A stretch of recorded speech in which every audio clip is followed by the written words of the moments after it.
નમસ્કાર, હું છું કેતન અને આપ જોઈ રહ્યા છો CB24।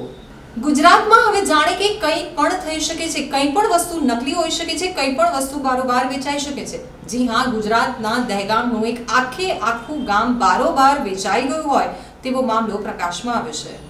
મળતી માહિતી અનુસાર દહેગામ તાલુકાનું એક આખું ગામ બારોબાર વેચી દેવાયું હોવાનું કૌભાંડ સામે આવ્યું છે।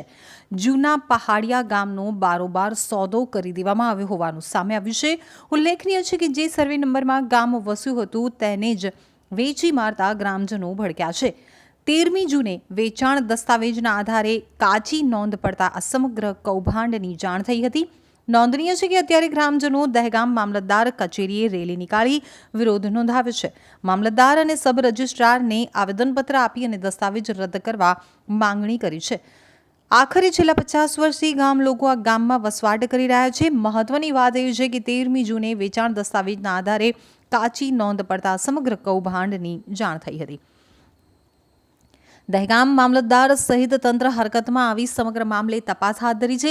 ઉલ્લેખનીય છે કે દહેગામ તાલુકાના જૂના પહાડિયામાં 50 વર્ષથી ગ્રામજનો વસવાટ કરી રહ્યા છે, ત્યારે ગામ વેચી દેનાર શખ્સોનું 7/12ના ઉતારામાં નામ હોવાનું ગેરલાભ લીધો હોવાનું સામે આવ્યું છે।